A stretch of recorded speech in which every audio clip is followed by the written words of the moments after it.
माँ सरस्वती, जय शनि जी महाराज। आज हमने पूरा फॉर्मेट बना लिया है शिक्षण विधियों का। इसमें हमें 4 से 5 नंबर एकदम पक्के हैं सेकंड ग्रेड के लिए, और एक आपको पिक्चर सेंड कर दी जाएगी, उसमें से पूरी याद हो जाएगी। एक बार मैं इनको पढ़ के बता देती हूँ। पठन शिक्षण की विधियाँ, फिर है लेखन शिक्षण की विधियाँ, फिर है व्याकरण शिक्षण की विधियाँ, उसके बाद नीचे गद्य शिक्षण की विधियाँ, फिर उसके बाद पद्य शिक्षण और नाटक शिक्षण की विधियाँ, यानी सारी एक जगह हो गई है।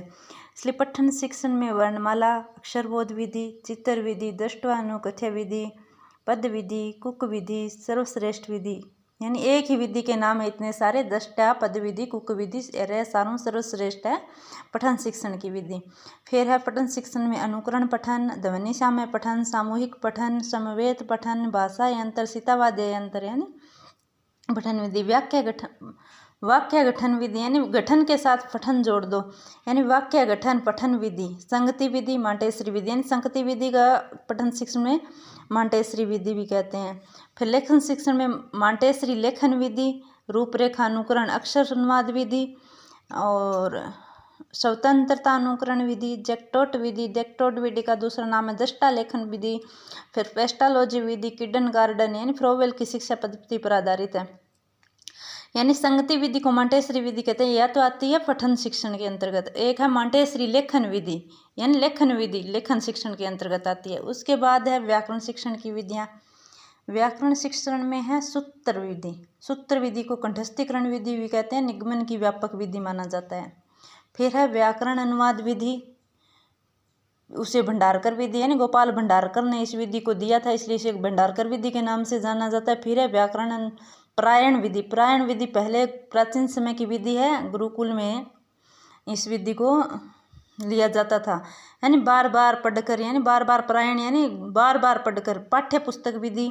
फिर अव्याकृत विधि। अव्याकृत विधि का दूसरा नाम है भाषा सस्रग विधि, और ये व्याकरण शिक्षण की विधि है अव्याकृत विधि। आगमन और निगमन दोनों ही विधि व्याकरण शिक्षण की है। आगमन यानी उदाहरण, यानी विशिष्ट से सामान्य की ओर जाएंगे, और निगमन में सामान्य से विशिष्ट की ओर जाएंगे, यानी उदाहरण से विशिष्ट नियम की ओर जाना आगमन विधि, और नियम से उदाहरण की ओर जाना निगमन विधि।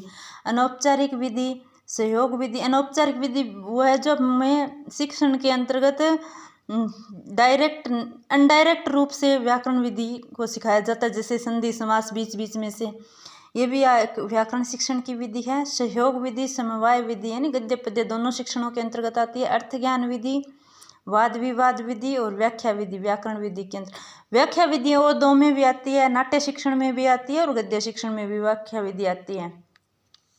फिर है गद्य शिक्षण की विधियाँ। गद्य शिक्षण में उद्बोधन विधि, अनुवाद विधि, कोश विधि, अनुप्रयोग विधि, तुलना विधि, प्रश्नोत्तर विधि। प्रश्नोत्तर विधि को दूसरा नाम सुकराती विधि, यानी सुकरात ने प्रश्नोत्तर विधि को दिया था। व्युत्पत्ति विधि, प्रसंग विधि, और टीका विधि, समन्वय विधि। टीका विधि यानी किसी विशिष्ट चीज को सम्यक करके लिखना। फिर है गद्य शिक्षण की विधियाँ। गद्य शिक्षण की विधियों को 3 स्तर पर विभाजित किया गया है, प्राथमिक, माध्यमिक, उच्च स्तर पर है। उसके बाद प्राथमिक के अंतर्गत आती है गीत विधि, अनुवाद विधि, अर्थ और उद्बोधन विधि। उद्बोधन विधि गद्य शिक्षण के अंतर्गत भी आती है। गीत विधि ओनली ऑन पद्य शिक्षण के अंतर्गत आएगी। अनुवाद विधि, अर्थबोध विधि, तीनों एक ही विधि के नाम है, अनुवाद, अर्थबोध और उद्बोधन। फिर माध्यमिक स्तर पर खंडान्वय विधि और दंडान्वय विधि। दंडान्वय विधि वाक्य आधारित होती है, खंडान्वय विधि भी प्रश्नोत्तर आधारित होती है। टीका विधि, फिर व्याख्या विधि। व्याख्या विधि मैंने बताया था 3 में आती है व्याख्या विधि, एक तो नाट्य शिक्षण के अंतर्गत, एक पद्य शिक्षण के, एक व्याकरण शिक्षण के अंतर्गत आती है। फिर है उच्च स्तर की विधियाँ। उच्च स्तर में तुलना विधि, भाष्य विधि, समीक्षा विधि। फिर नाट्य शिक्षण की विधियाँ आती है। नाट्य शिक्षण की विधियों के अंतर्गत आदर्श नाट्य विधि, कक्षा भिन्न विधि, रंगमंच भिन्न विधि, व्याख्या विधि। आदर्श चाहे नाटक हो चाहे पठन, जब भी आदर्श नाम आ जाए तो हमें शिक्षक के साथ जोड़ना है, और शिक्षक किसको केंद्र आधारित मानकर दी जा रही है अब आज के समय में, तो शिक्षक का केंद्र बिंदु होता है छात्र। छात्र को ही सब कुछ मान के हमें शिक्षा को आगे बढ़ाना है। यह है जी एक फॉर्मेट, अच्छे से याद करने पर इसमें 3 से 4 नंबर पक्के हो जाते हैं।